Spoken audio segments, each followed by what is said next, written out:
Is Stephen Asurion still here?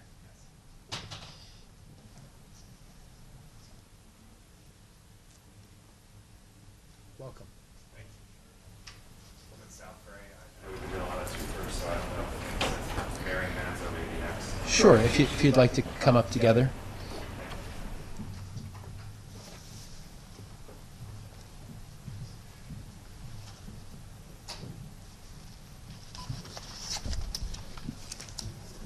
Chairman Fleischman and members of the committee, I'm pleased to be able to present my opinion to the committee on SB 1019. I am a member of Region 15 Board of Education and a resident of Southbury, one of the two-member towns of Regional School District 15. Let me state at the outset that I am not in favor of SB 1019. I'd like to point out that there are 17 regional school districts in Connecticut. If SB 1019 is passed, it will affect not only Region 15, but 16 other regional school districts as well, affecting approximately 40 towns. Has the committee considered the effect this bill will have on these other districts, and have those stakeholders been notified? For example, Regional School District 18 is constituted of 78% Lyme and 22% Lyme. Regional School District 16 is very similar to our district, Regional School 15, where about 2/3 is one town and 1/3 is another town, in that case Prospect and Beacon Falls. Are those districts suffering inequities because of the disproportionate populations? So I would ask, it's been mentioned before that today that communities affected by bills, have they been reached out to get their input on to how these bills may affect them? So that is my first point. I'd also like to say my esteemed colleagues are no longer here. They just left actually from Middlebury. But during the past 5 years, I've had the distinct pleasure of working with them during times of economic stress and difficult times with the budgets in Hartford. And in the past 6 years, 2 of those past 6 years, we have done a 0% budget. So the gentleman prior, certainly we've had our fair shares of two pluses, certainly due sometimes to state mandates, increasing costs, special ed costs. That's not out of the ordinary, I think. But we have done 2 zeros. We've also had budgets where the members of Middlebury have voted for those budgets. So we've 2 of the 4 Middlebury members voted for those budgets last year, the budget that we're talking about, and I think several years ago, all 4 members of Middlebury voted for a 2.82% increase. So they do have a voice. They have exercised that voice, certainly to vote down a budget, but as well to pass it. So I'd like to also add that voting as a regional board of education member is not the same as going into a voting booth and pulling the lever and voting for your candidate. The voting on a regional district board is weighted because each of the town's representation on a regional board of ed must collectively equal its population. The weighted voting is in place to prevent an inequity, not to cause one. Which is what might happen if SB 1019 becomes law. I'd also like to point out too that there was a lot of talk about this crossover vote, and that's actually okay. Of the 17 regional school districts, 3 do have crossover votes, but the language of the bill does not mention crossover votes. It says that a majority of the total votes on the regional board of ed, no action shall be taken unless a majority of the members from the board of each town votes in the affirmative. So that is not a crossover vote. That is basically saying there are 10 members on the Board of Education, 6 from Southbury, 4 from Middlebury. A majority of Middlebury then would be 3 members. So essentially, if 2 members do not vote, there is no majority in Middlebury. And that would affect not just the budget, that would affect any vote on curriculum, on textbooks. So I mean, the way this is written is not written as a crossover vote. And what I think it really does is it actually could take the voting power from the majority and really hand a veto power to the minority as it is written. So, compound that with the fact that it may be applied to more than just Region 15, but 16 other regional school districts. It, it could cause a lot of unintended harm. Thank you very much. I guess I'll add my statement to Mr. Suriani. My name is Marianne Manzo. I am also a member of the Region 15 Board of Education. I'm also an attorney who's a little bit familiar with constitutional law. Bill number 1019 is a clear violation of established law and should be absolutely struck down.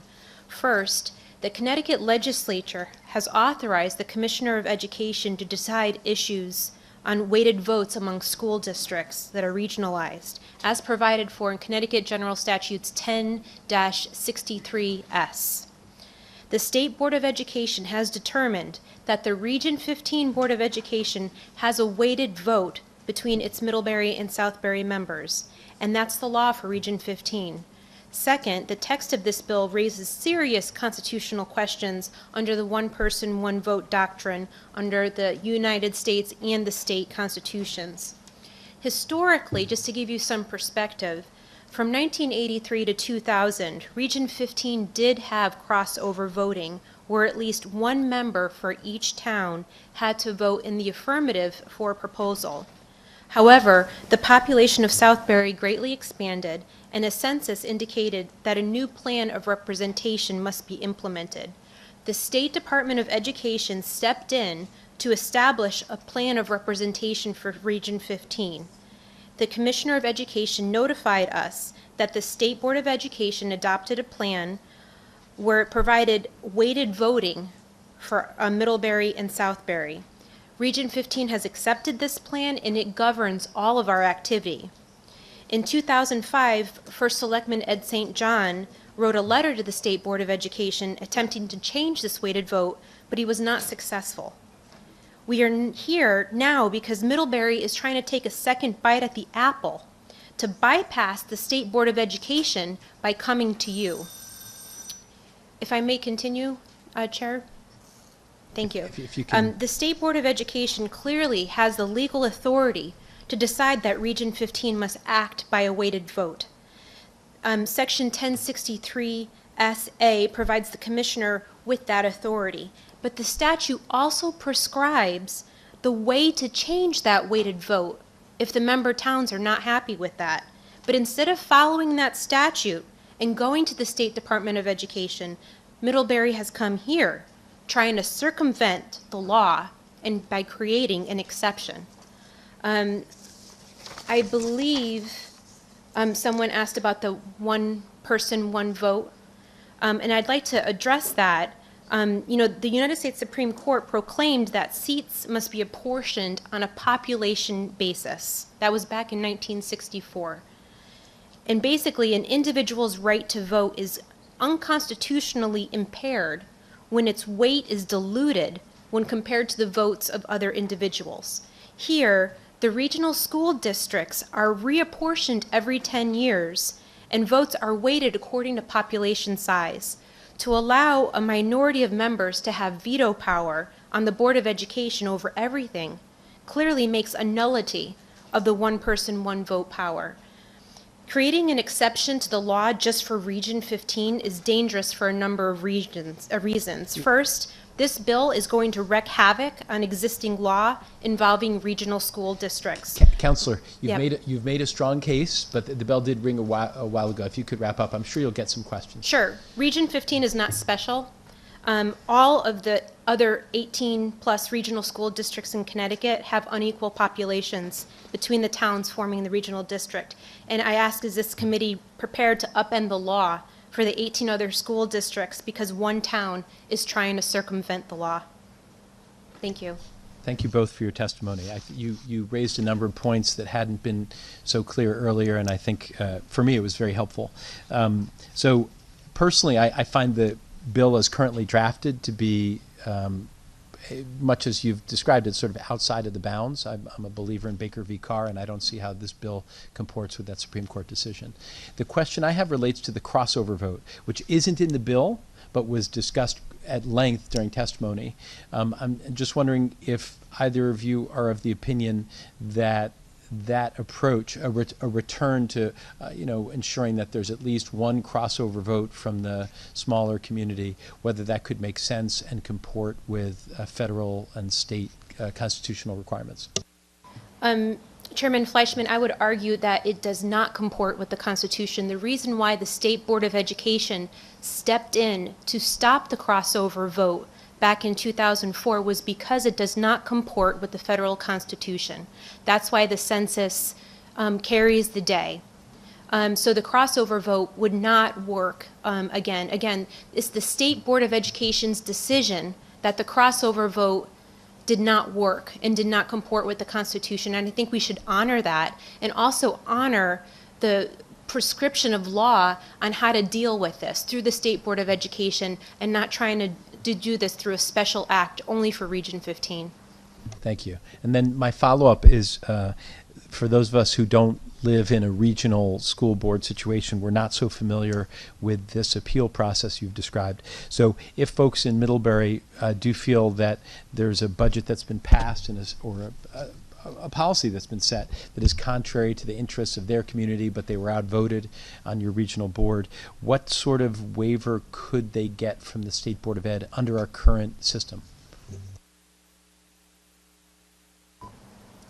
I'm not sure what kind of waiver they can get from the State Board of Ed, but I can tell you this, Chairman Fleischman. I heard Middlebury say that Middlebury's voice is ignored and that Middlebury has no say and that there's taxation without representation. These were their words, and they can't be more wrong. These people do have a say. There's 4 members who've been voted onto the Board of Education. We have discussions, we support each other, we engage each other with issues. I've backed Mr. Babrick up a number of times. Their voice gets heard, most definitely. And the voice of the populations of both Southbury and Middlebury also get heard when things go to referendum. So it's really inaccurate to say that this is taxation without representation. Their voice gets heard, and sometimes Southbury is not a block vote. Sometimes Southbury also votes against the budget. And sometimes Middlebury votes for it. They've painted this picture of Southbury being this monster and Middlebury being this, little innocent victim, and it's not accurate because they do have a voice, they do have representation. And think about it this way. Our democracy would just fall flat on its face if a minority can just outvote the majority at every turn. Think about that. Nothing would ever get done, or not a lot of stuff would get done, let's put it that way. And that is a democracy, that is representation, and this is tyranny of the minority at its worst. We cannot allow a minority to overrule a majority of elected officials. Thank you, Ms. Manzo. I don't know if you're a litigator, but if you're not, you should be. Are there questions? Senator Boucher, to be followed by Representative Lavielle. Thank you very much for your testimony. One of the questions that I had for the individuals in Middlebury would be this arrangement to combine districts with Southbury and Middlebury. The rules that applied at that time may have changed or now are different based on this new weighted vote. So would there be an expectation then that in changing those rules based on what they originally signed up for, has some merit? Their argument has some merit based on that point, because to me that, is a concern.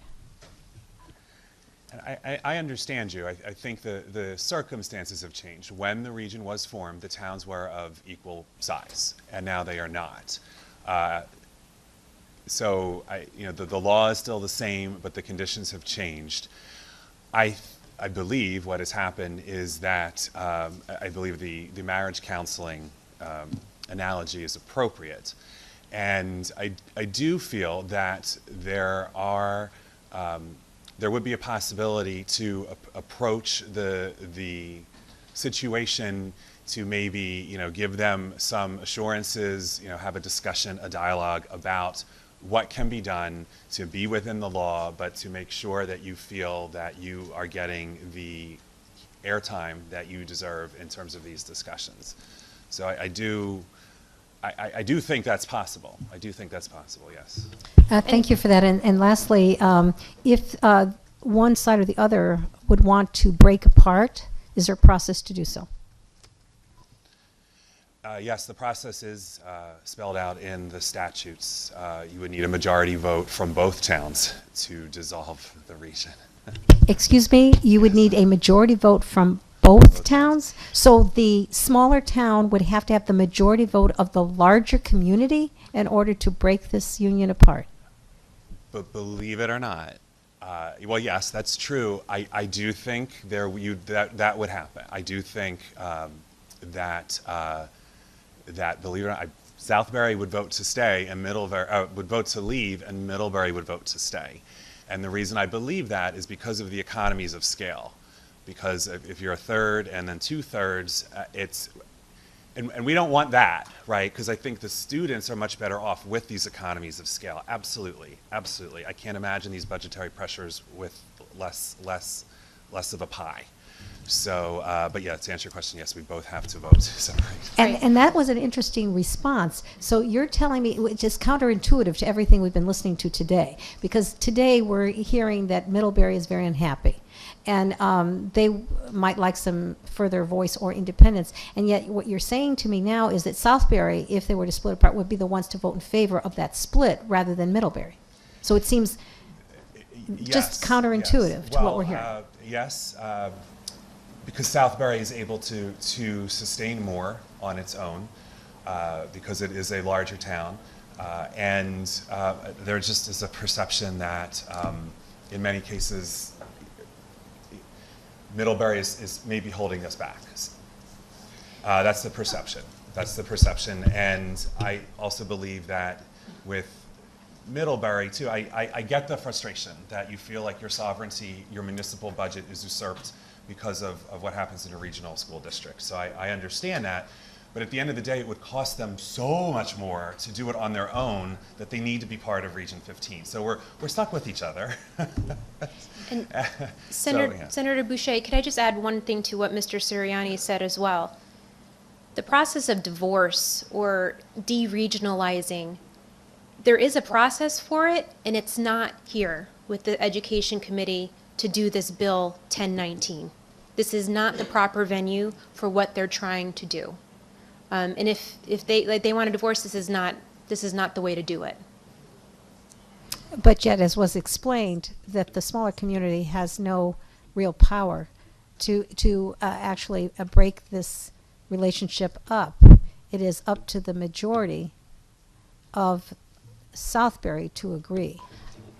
I do not know the law, unfortunately, on the demutualizations of regions. But again, how we go about doing that this is not the proper venue to address that. We could look into that, and whether they should change the law to allow regions to de-regionalize in an easier way, that's a subject for another day. But what this bill is going back to is not to de-regionalize. This bill is trying to give a minority veto power over a majority of votes to get any proposal done. That's what we're dealing with today. Thank you, Mr. Chairman. Thank you for your answers. Thank you. Representative Lavielle. Thank you very much, Mr. Chairman. Good afternoon. Thank you both for your testimony.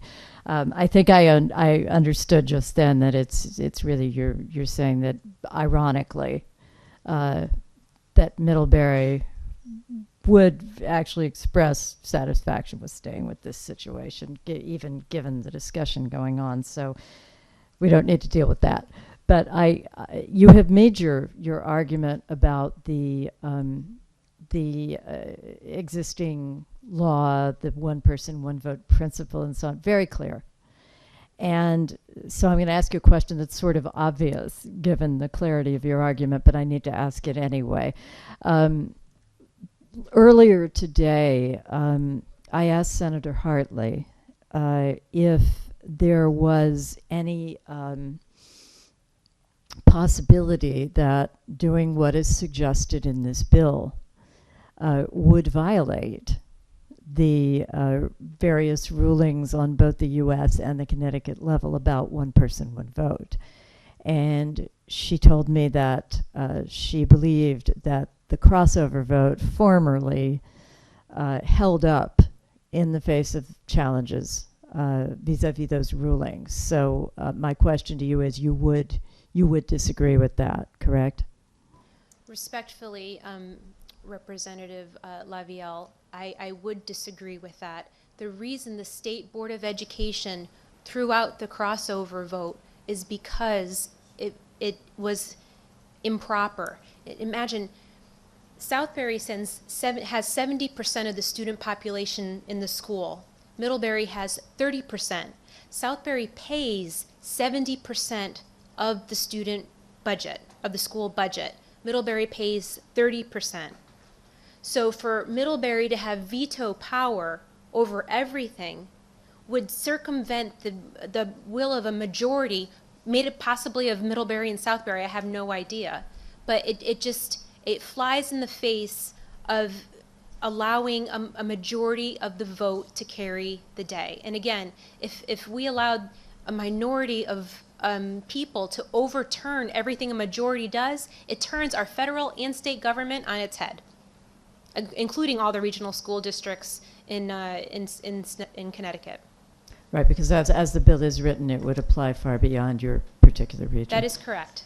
And the other question, thank you, and the other question that I had was, again, just to clarify something you were saying a little bit earlier, that if there were any need or desire or validity in actually trying to modify slightly what you have now, the proper procedure in your view would be to go back to the State Board of Ed to ask for a change in regulation or a waiver or something to that effect, right? Right. It's my understanding that Connecticut General Statutes 10-63R states that the legislative bodies of the town in a regional school district may make an appointment to the regional school and do a reapportionment and a new plan of representation and can establish that and then go forth to the Board of Education to get that approved. So like I said, 1063R proscribes how towns are supposed to change this if they can come up with a new plan for representation. And it's not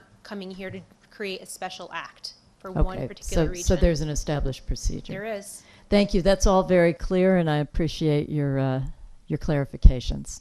Thank you, Mr. Chairman. Thank you. Before you go, I just received a clarification from our Office of Legislative Research about the rules around dissolution. And actually, for districts, regional districts consisting of 2 towns, one member town's application is enough to dissolve the regional district. So if Middlebury really disliked this arrangement, it could withdraw and try and create its own district, and you would have your own. For districts that have 3 or more towns, an application from at least 2 towns is necessary. So the larger regional districts have more complicated math. But for your situation, if Middlebury is really that unhappy, they could withdraw, and there could be a Southbury system and a Middlebury system. I think your instinct that there are economies of scale that benefit both probably would carry the day. Hopefully you'll keep talking with each other and working together, but your testimony has been extremely helpful and illuminating. And I apologize for the misinformation. It takes both towns to unanimously join, and I thought it took both towns to... And understandable confusion. You might have thought it was the same system to enter as to exit, but state law, as usual, has its quirks. Anyhow, thank you very much for your testimony, and have a good afternoon.